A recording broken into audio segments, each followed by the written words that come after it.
Hope the lockdown's going well. Yeah.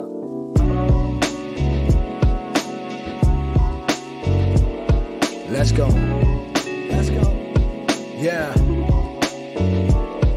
Ko te tangi tēnei a tamali, ka wara e tukuna ke kurangi a koe e te iwi tamli. Ngā whakaro, ngā waiaro, o honga ake ka ki te tenei no mai anō. E rangi mo te oranga nui me no ho pai anō. Ke tūpato chief ke huri koe hei kai ako. Te nākahi, e hare ana I te pātiti, e whai ana ke ano hoko te tika te toko iti.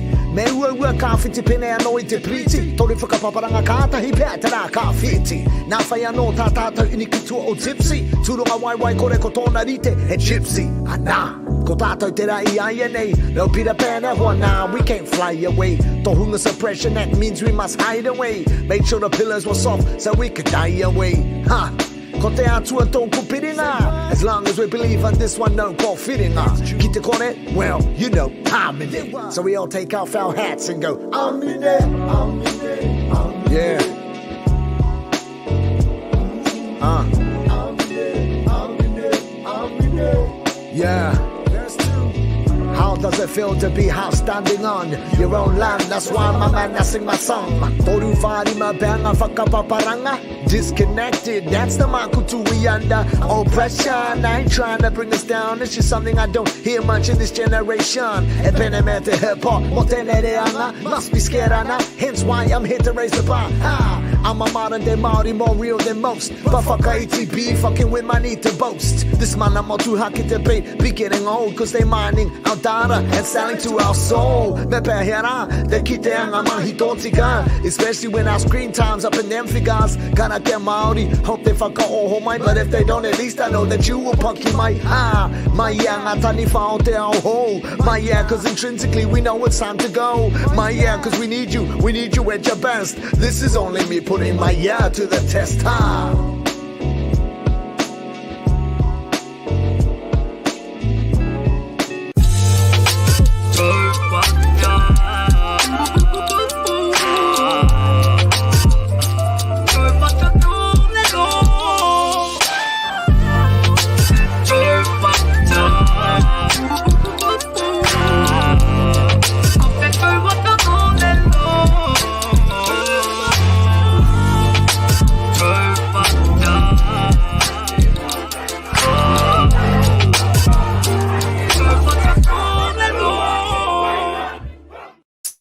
Ka tauha whakatau ko te rangi etu nei, ka tauha whakatau ko te papa e takoto nei, ka tauha whakatau ko te taumata kōrero ngā mātua, ko mene ki te pōkati hei, Māori ora e ngai ui o te motu, nau mai hoki mai rā, welcome back, welcome once, welcome twice, welcome three times to the Taumata Kōrero, the quintessential space to disseminate a little bit of esoteric knowledge. I am the man in the hot seat, Mr. Raniera Harrison, back in action, back to drop some esoteric knowledge for you all on this Monday evening, the lockdown edition. Now, I'm not going to beat around the bush. Let's bring in tonight's guest. We started our promo of him last night. Let's get into it. I am excited. We were talking in the waiting room earlier on, ladies and gentlemen, and this man has some quality content to share with us. Let's bring him in, the man himself, Graham Hoete, otherwise known as the brother himself. Mr. G, te tuakana, tēnā koe. Tēnā koe kara, tēnā tātou. Kia timata pia wā tāua kōrero. Let's get the ball rolling. Let's get this discussion happening. Tell us, I'll throw it over to you. Tell us a bit about yourself, who you are, where you're from, and all those sorts of things, bro. Yeah, kia ora. Well, tuatahi, mauao me pitawa ki ngā maunga, tāki timu mā tātua ngā waka, ngai te rangi, Ngāti rangi nui, Ngāti awa, ngā iwi, Ngāti tawaiti me te patua o ku hapu, ko tamate ki te huatai, tōku tupuna whare, he kararoa hau o ngā kararo inu tai, o te mautere o mō titi, ka rere ake ki te mautere o tōku māma, ko matakana whakaruru hau o te awanui e, ko Kirea Mohoite tōku ingoa, kei papa moa mā, ahau e noho ana, ai, tēnā tātou. And you and I were talking a bit earlier, bro, and you were saying you have some connections up this end of the country, up the north, bro. Talk us through that connection between Tauranga Moana and the ones up north.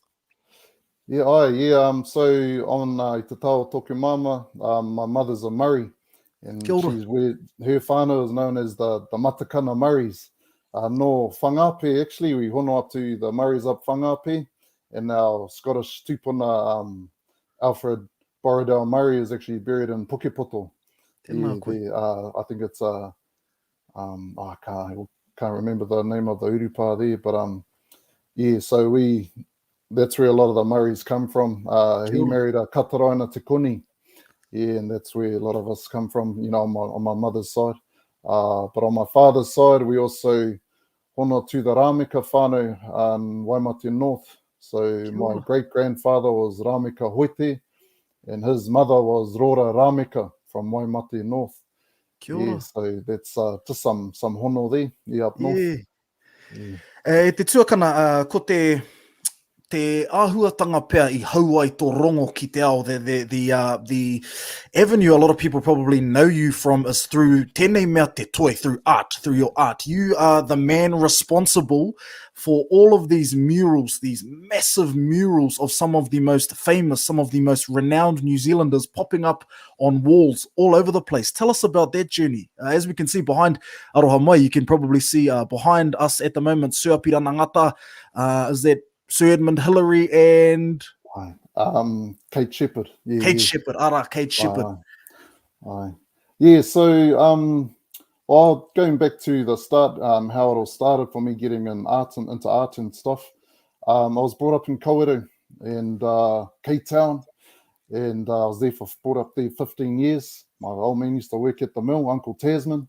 And the trigger moment for me getting into art was watching my older brother, who was just in the kitchen, on the kitchen table, and he had some of that old school computer paper with the dots, the holes down the sides. He had some of that, and he was drawing with a big pen, and he done this my older brother Phil, he'd done this drawing of Conan the Barbarian.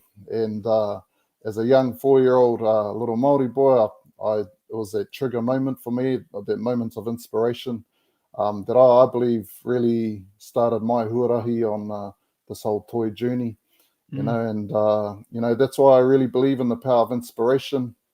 I roto I te paipera, the word inspiration, it actually means God breathed, and so when someone is inspired, it's as though God was actually breathing in and through that person. So, kora te, I love that whakaro around the word inspiration. Now we are yet to hit 8 minutes, and you've already dropped the paipera on me, Chief. Is that something that you're into? Are you a devout follower of the Bible and everything that it has to offer us? Yeah. Well, the thing is, I wasn't, but in 1997, I was going to Tauranga Boys College at the time, so I moved from Kawerau to Tauranga, and so.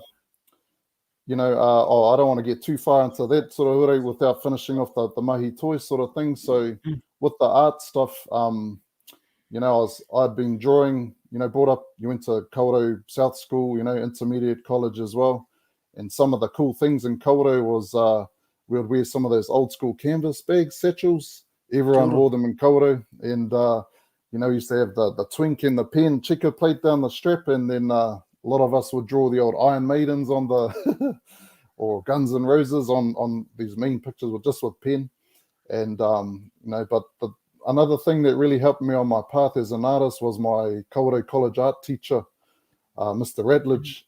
He was, and I really want to honour that koa. He's actually passed now, but he was a huge catalyst and really encouraging me to pursue this whole huarahi of arte. And the thing is, in our art class in Kawerau, a lot of us Māori, we loved winding him up. He was a bit of a grumpy old fella, and and he the thing is, he never really spoke anything positive, but when he did, you knew it was real.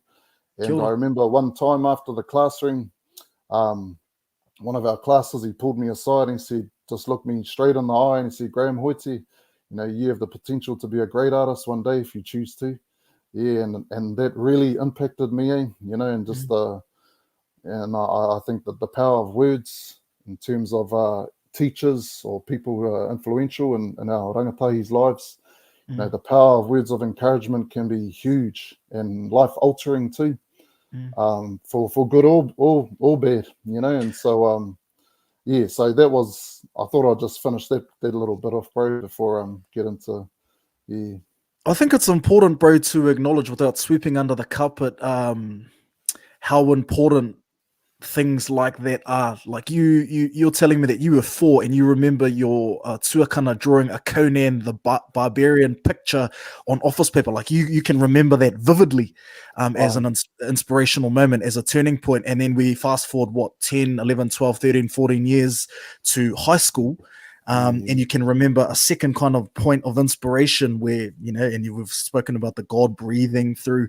How, bro, I just want to kind of run with that and understand how important you see that to be able to provide others around you with those points, like whether it be showing someone something as simple as drawing Conan the Barbarian on office paper, or just simply saying to someone, bro, you're going to be a good artist one day, keep your head down, mahi o te mahi, and you will go places. How important is that for you? Yeah, I think it's huge, bro. You know, and I think two things. There's kōrero, but there's also, you know, our actions too, you know, in terms of bringing integrity to our kōrero. You know, because if you're not walking the talk, well then, oh man, no one's gonna listen, eh? You know, and so and the thing is, anyone can sniff fake. You know, kids, tamariki, anyone can sniff fake. And so, you know, it's just about being pono. You know, and when you are pono, you know, people respect, you know, your life is lining up with your words. Not saying we're perfect, and by no means, but, you know, we do. That's like, you know, the aronga of our life, you know, that's our whāinga, our goal.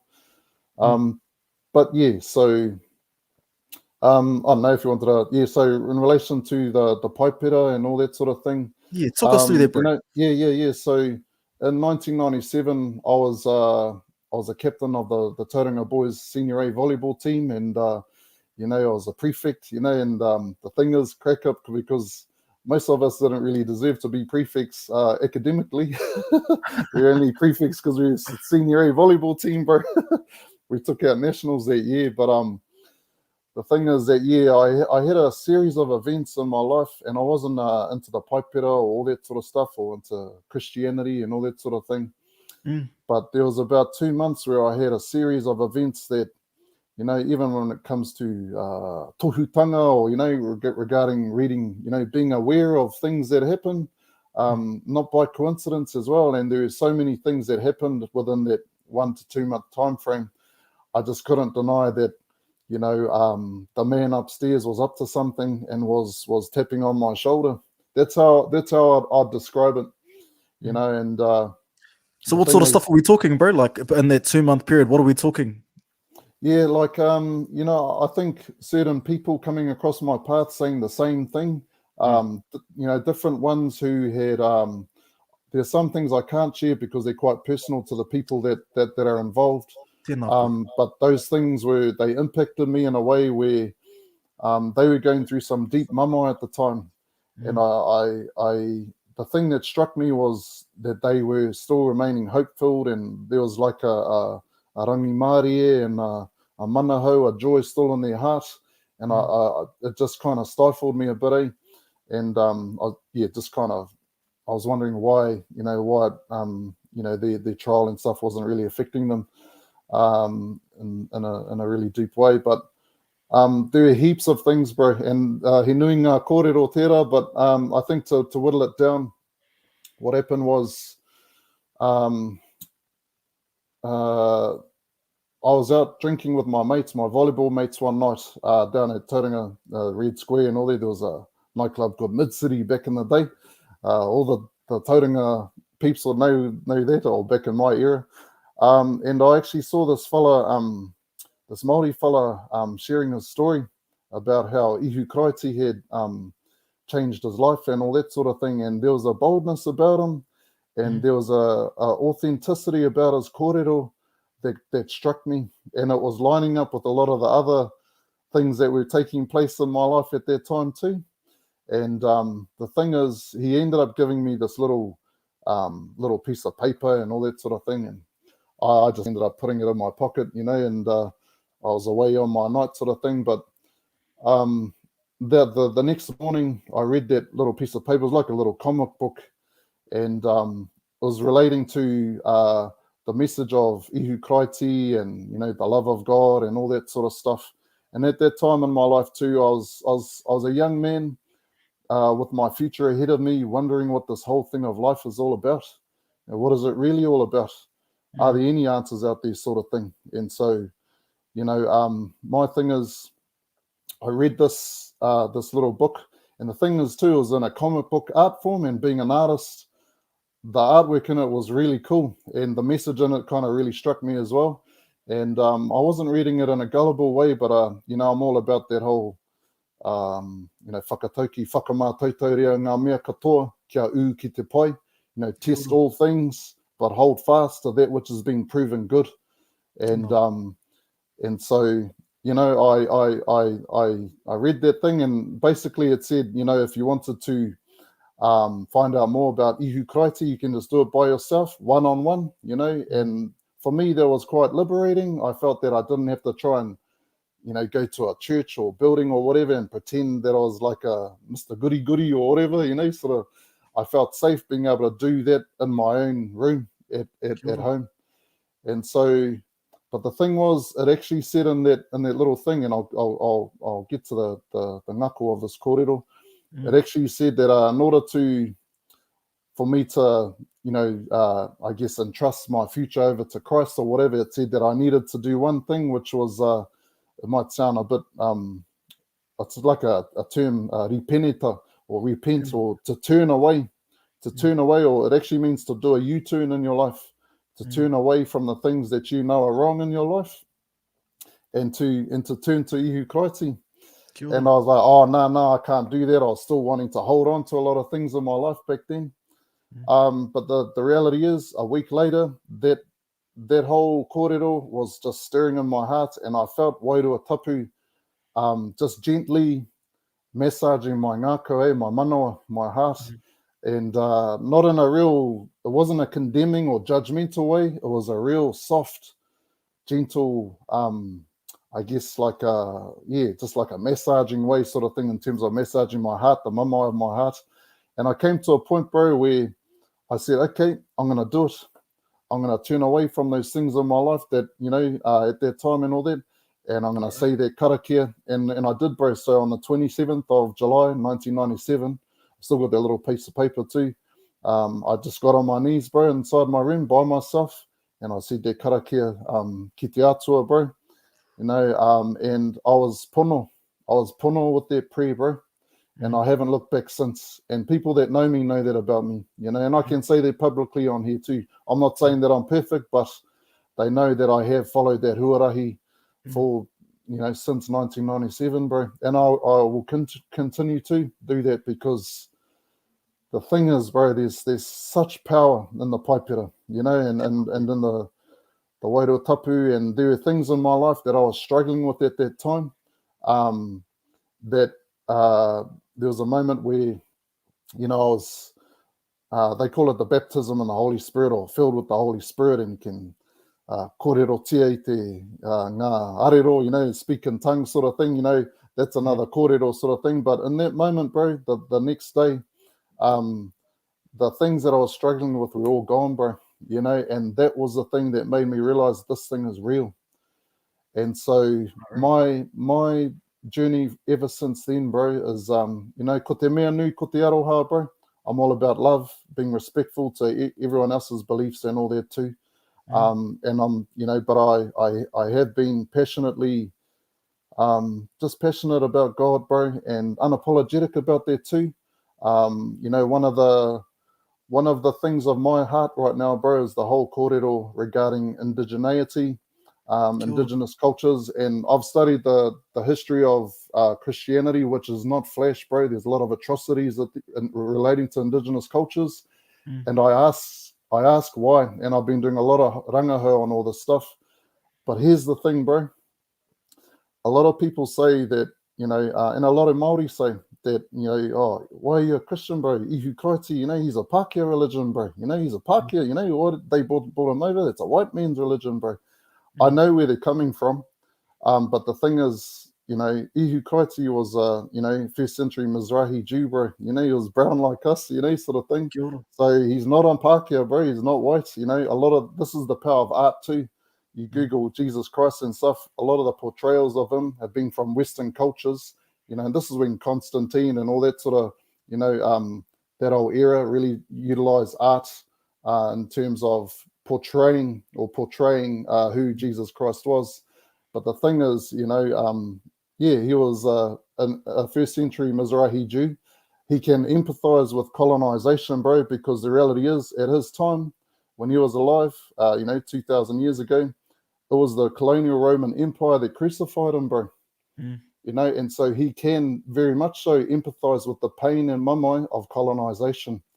And my thing, no one can say that, you know, he doesn't understand colonization because it crucified him, bro. And the thing is, where we get the word crucifixion or excruciating from, the root word comes from the crucifixion of Christ. And so it tries to describe the intensity of the pain that took place when he died on the cross. And the Romans were ruthless, bro. And so I hear all this kōrero, and you know, my desire is, bro, to just you know, to not to argue or anything, but to test kōrero. You know, if you're gonna make statements, make sure you can back them up with evidence. You know, with kōrero, because the thing is with Christianity, started with Ihu Kaiti. You know, in Acts chapter 8, it goes into Ethiopia. Ethiopia was the first nation in world history to declare themselves a Christian nation in 330 AD. And that's 50 years before the Roman Empire in 380 AD. And so I believe that's when the colonial kind of machine started to kick in. Yeah. And then we come to, you know, Aotearoa, you know, tēnei wā. You know, so we kind of almost get this white package Christianity presented to us, but this is where I get into another passion of mine, which is Ngā Porupiti Māori, bro. You know, and so, but that's another kōrero, bro. You know, but I'm very passionate. Let's go there, bro. Tell us, talk us through how you've found all of these learnings through the Bible and that, and how you're comparing them and the differences, all the similarities that you're finding when you start arangahau into Ngā Porupiti Māori, into Māori prophets, and that level of discussion and conversation, bro. Talk me through that. Yeah, I love this conversation too, bro. You know, I've good kōrero with, you know, all sorts, you know, from all backgrounds, ages and stuff, all different faiths as well. But the thing I love about our Porupiti Māori, bro, you know, starting up north, you got Ani Kāroa, you got Apirama Taunui, Penetana Papahuri here, Hone Toia, Turuki Kawati, you know, and then head way down, you know, my great-great-great-grandfather, Himiona Te Oranui, he was Porupiti as well, you know, and then you go to Taranaki, you know, you got Te Witi and Tohu, you know, and Te Ua Haumene, you know, the Paimārere, and then Kingi Tāwhia, you know, Waikato Way, and Te Toro Anoa Noa. We got heaps, bro, you know, then got Rātana, Te Koti, Rua Kenana. The thing is, bro, with all of these, all these prophets, especially these kind of, they call them like the more recent ones that I've just named, and there are several more. The main golden thread throughout all of them, bro, and the foundation of the kōrero is the paipera. That's the golden thread. And I think a lot of Māori don't know that, bro, you know, and so they bag Christianity and stuff, but I doubt they'll ever bag Te Koti, bro, or you know, Rua Kenana, or, you know, some of those songs they sing, Rua Kenana, you know, and I was in Waimana, you know, 3 weeks ago, and I went to, you know, Tua Pō Marae, and to hear their kōrero and all that sort of thing. And that's from the direct descendants, bro, of Rua, you know. And so, you know, my thing is, bro, I believe a lot of the prophets, the central theme of their kōrero was hope, was tūmanako, bro. That's what they represented, hope and aroha for the people, bro. Yeah. And so yeah, bro, but that's, it's a big kōrero, bro, but, you know, that's something I love and enjoy. And at the moment, you know, my wife and I, you know, this is just a little, we're planning to start a hahi here in Tauranga Moana, and it's all about decolonizing the church, bro, decolonizing churchianity. Yeah, because my whakaaro is, bro, that Christ's heart can empathize and it aches for indigenous cultures, bro. You look in the paipera, bro, whakapapa is everywhere. You know, they can relate hard out indigeneity, bro, in the paipera. I think the way it's being presented to us, is. But anyway, that's another kōrero, bro. How far are we as te iwi Māori from having that discussion? You know, on one hand, you've got Christianity, on one hand, you've got the Bible, and the other hand, you've got atua Māori and all of these Māori concepts that we're teaching our kids, that we're telling our children, this is how you karakia Māori, this is taku. These are ways that you can engage with a supreme, a higher being than yourself. How do we go about navigating that space? How far are we as te iwi Māori from having that discussion? Yeah, to be honest, bro, I think we need to have those discussions, and we need to do it in a way where the āhua, bro, is all about giving dignity and respect to the other person, bro. Not trying to prove your point. It's about giving dignity and respect to the other person, bro. That's got to be the āhua, bro. You know, and I think because the reality is you can't learn anything if you're not open to receiving any new whakaaro, bro, you know, and so that's why I encourage people to do their rangahau, bro, research, you know, and again, that's that's one of my favorite, you know, whakamātautau rea, ngā mea katoa, kia ki te pai, you know, and I think my whakaaro on all that sort of stuff, bro, is, you know, ko te mea nui, ko te aroha, you know, I think that's the heart posture. We need to engage in those discussions, you know. The moment you know, people start to whakaiti or all that sort of stuff, so, no, you just can't move forward with all that sort of stuff, you know. I have good, healthy, honest kōrero, you know, with, like even I'm doing a course at the moment with Te Wānanga Aotearoa. I just want to, you know, e mihi ana ki taku kaiako, Matua Pirini Edwards. He's from up north, bro, and also Taranaki and I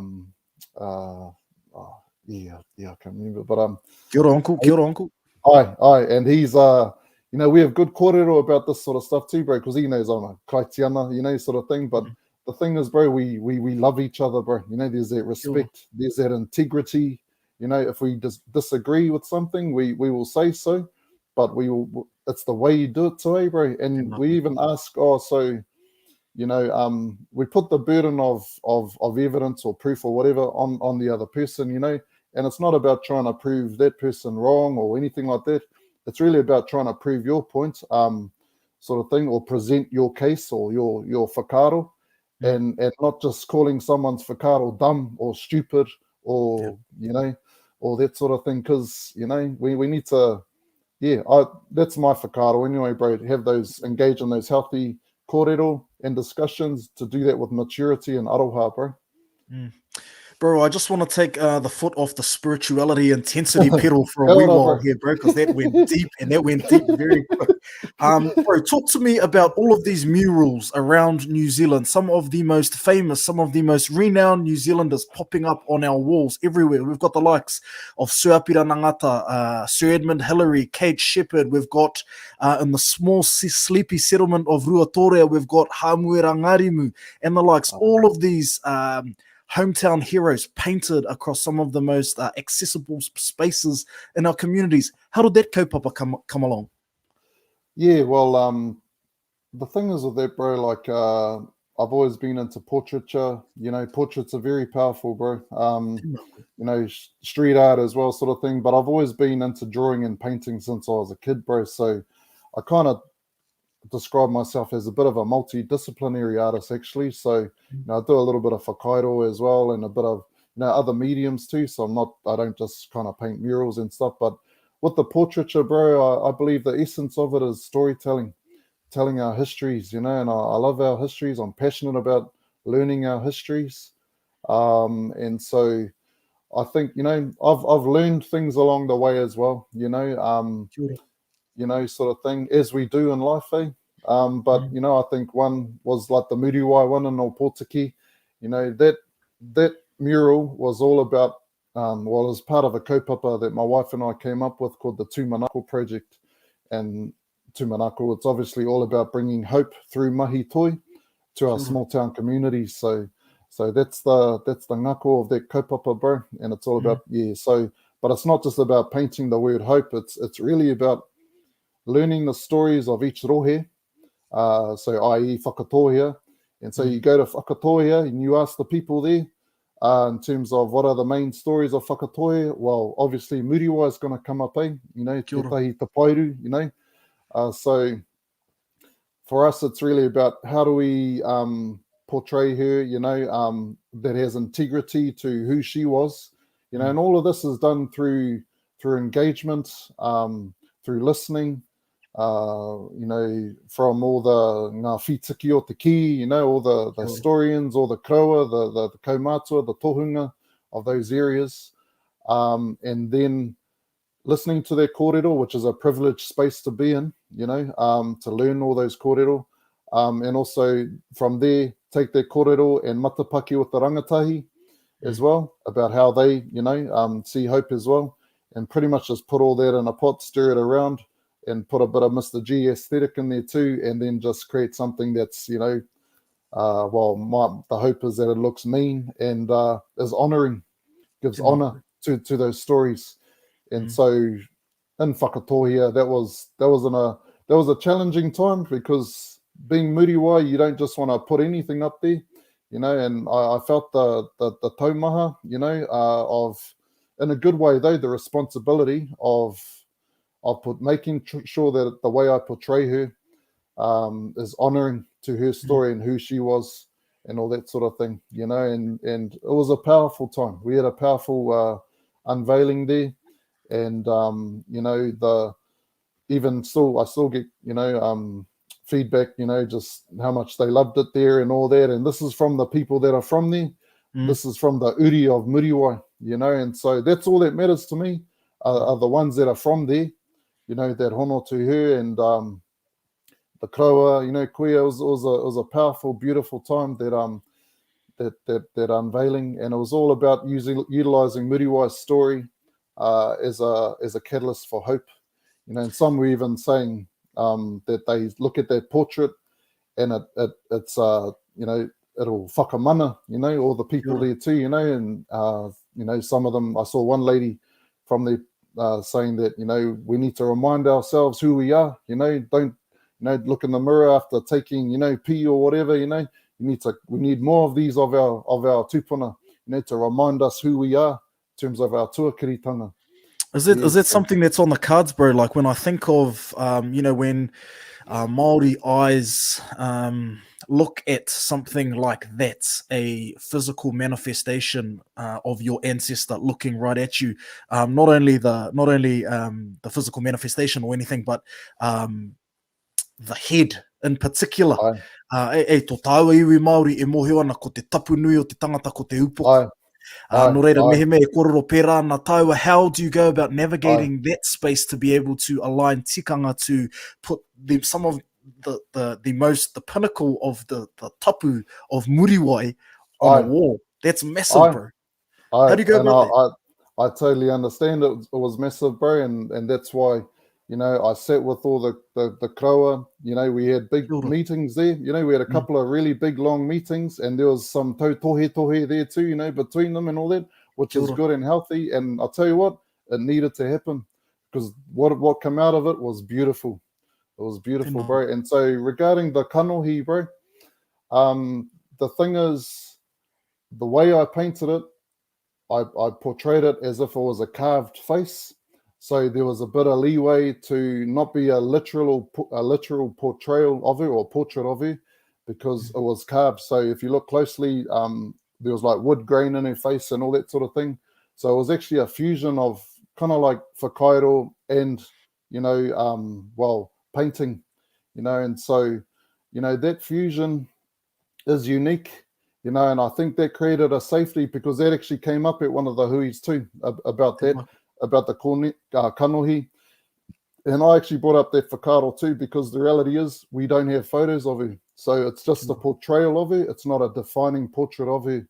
And so that was clearly communicated, bro, throughout all our kōrero, throughout that whole thing. And so, you know, I showed them the design too before I actually painted it too, bro. So, You know, I would never go ahead with anything without getting the full approval, bro.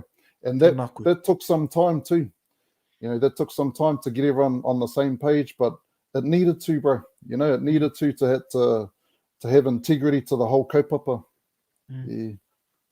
Bro, let's keep moving our discussion along. One thing you and I have kind of connected over and bonded over is this concept of providing safe narratives for our whānau and more to the point for Māori men to be able to talk and share when it comes to mental health, Māori men's mental health.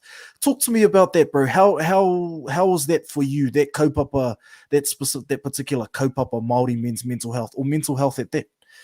Yeah. Well, you know, for me, bro, it's part of my journey. You know, I'm deeply passionate about our men. You know, 7 years ago, I went through a suicidal point in my life that was very real. So I understand firsthand the mamai of that, you know, and if it wasn't for a few key things, I wouldn't be here talking to you today, bro. I'd be another, you know, and so this is very real for me. But also, I know a lot of the things that I went through will resonate with a lot of our tāne mai, our men out there.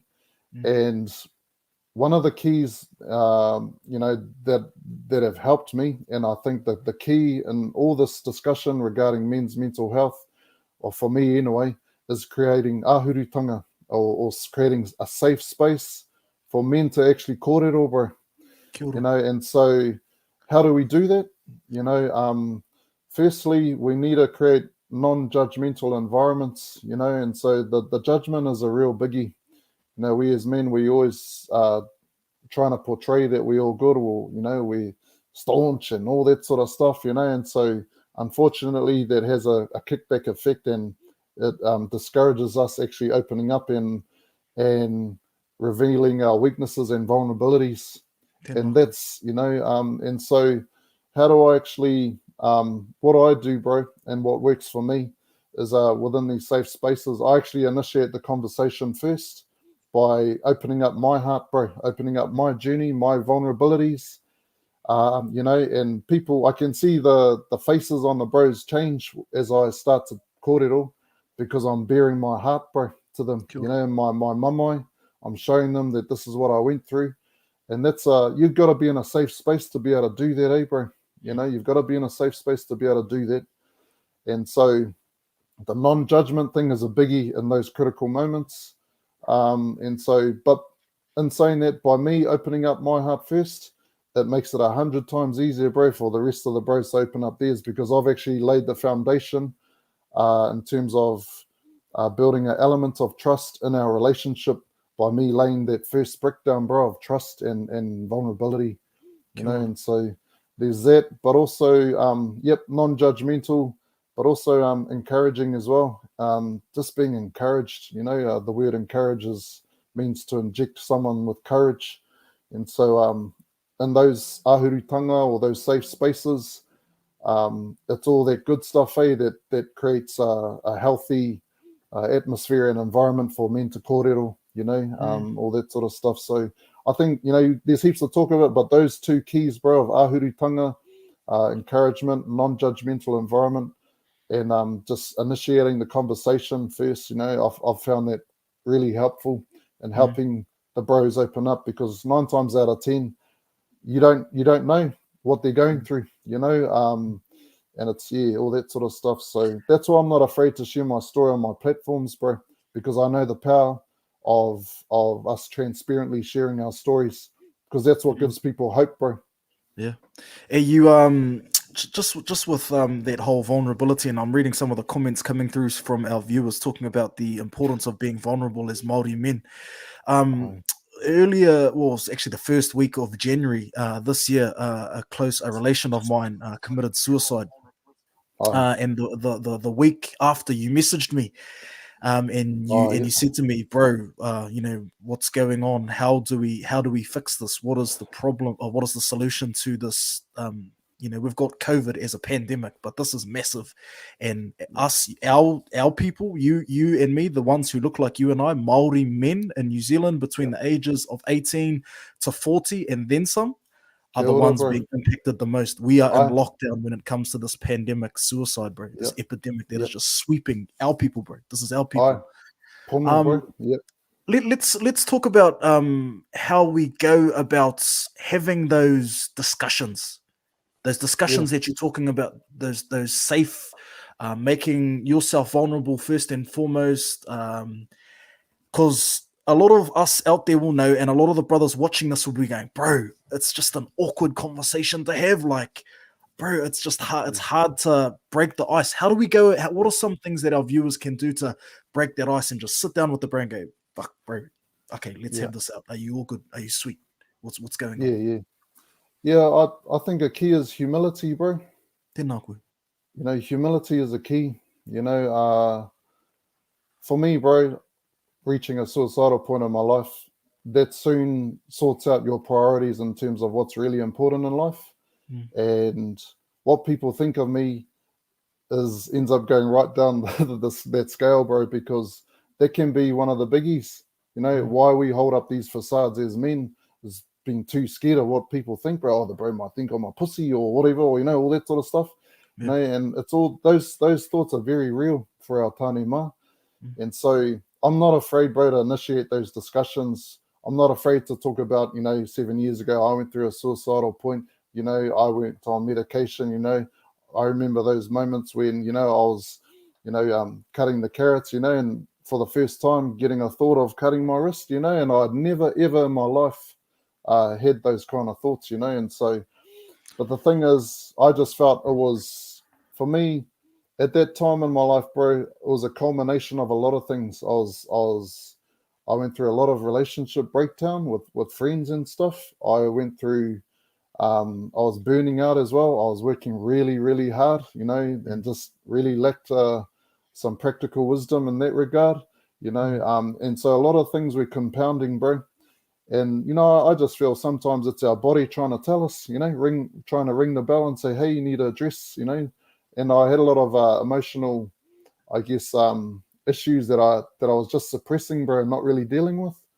And so, you know, I look back, bro, and through what I went through, and I'm actually, you know, I'm glad in this sense that, you know, it's made me a more compassionate and empathetic person, bro. And my wife will vouch, I was not those two things, bro, before I went through it, you know, but it's changed me for good, bro. It's changed me for good. And, you know, that's one of my passions now, is to use everything that I do while I'm here on this earth, bro. You know, life is fleeting. You know, tomorrow's never guaranteed. So I want to make my time count, bro. And just not worry about what other people think, bro, and all that. That's not going to matter, bro. That's not going to matter when we're gone, you know. What matters is how we help people, all that sort of stuff, you know. And so, but in regards to starting those conversations, you know, I think we need men, bro, that'll step up, humble themselves, and initiate those. And, bro, it's not hard to say, bro, are you all good, bro? You know, and or just create those spaces. Or what I love to do, bro, and this is an awesome way that I love to do it, bro. This is my way of creating ahuritanga. I love grilling, bro. I love grilling a steak on my little Weber charcoal grill. It's a little portable one, bro. And so some of my bros, they'll ring me up, or they'll let me know that they're going through a tough time. Bro, I'll grab the best cuts of steak and all that. I'll get some mussels and all that sort of stuff. I'll go and take us to a real beautiful, you know, still location, bro, by the roto, bro, or the awa, or the moana, and just cook the bro steak, bro. And 9 times out of 10, bro, not even kōrero, but just sit, have a kai, have a laugh, bro. And then I'll feel it out at the start, but then you know, you're just creating a space where the bros can just relax, bro, enjoy a feed, you know, sort of thing. And I love kai, bro. You know, kai, and it's a rongoa in itself, eh?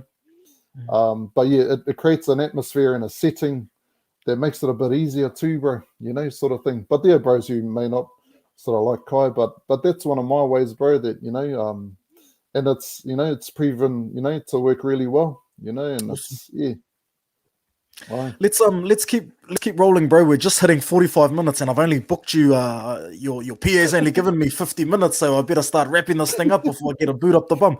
Bro, let's go forward. What do you got going on at the moment, bro? What's happening in the next 6 months to year, bro? What's coming up next for Mr. G? Yeah, kia ora, bro. So a lot of my mahi too, bro, I've done overseas as well. I've done some mahi in, America and Scotland and all that. But I've got a couple of projects over pending in the US, but because of the whole COVID thing, it's had to, just shelve it for now.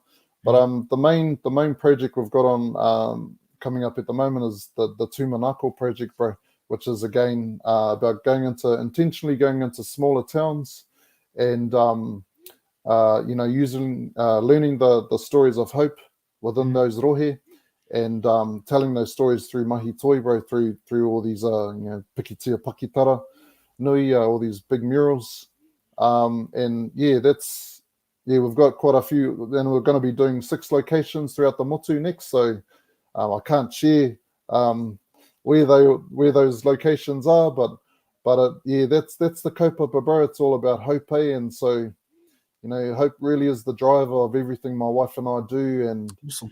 Just feel blessed to be able to use our platform to share hope, bro. Yeah. Tino pai te tuakana e mihi nui ana ki a koe mau I whakai mai kia noho taua ki tēnei Taumata Kōrero. That is an awesome place to leave our discussion, I think, for tonight. We will be back. We will be back to have this discussion because like you and I have started to begin to unpick the tapestry of conversation, this fight for hope, it's never ending. It doesn't stop. And ka mihi nui ahau ki a koe I roto I tērā pakanga. I roto I tērā whawhai, I roto I tērā kakari, about putting your hand up and saying, hey, I'm the man. I'm going to put my hand up and say, I'm ready to fight for the next generation of Māori men, the next generation of Māori boys who have something to offer, full of potential and have something to offer our collectives. Nō reire te tuakana, ka nui taku mihi ki a koe I tēnei hauro te po, I mihi ana. Hey, let's keep moving it. If we want to suss you out on social media, you are very active on social media, sir. Where can we get you just before we start wrapping it up? Mr. G Hoete Art, either on Instagram or Facebook. But that's where you'll find me. Ka pai. Or you can probably find them if you go have a look around some of the smaller settlements around New Zealand, some of the big ones too. You might see his art hanging on the walls up around New Zealand. Nō reira, you can get us at Taumata Kōrero. You can find us Spotify, Apple Podcasts, iHeartRadio, and all good places that you get your podcast, ladies and gentlemen. E mihi nui ana kia koutou katoa I o koutou nā kāinga e mātakitaki ana I a māo ko G e kōrero ana I tēnei po. Ka nui te mihi kia koutou katoa. That is us, done and dusted for another night. Kia hoki anō rā ki era kupu rongo nui rawa atu. Long live the Whānau. I am Raniera Harrison alongside Mr. G. We'll see you fellas Aupōuri. We've got another big hitter of a guest coming through. Po Māori.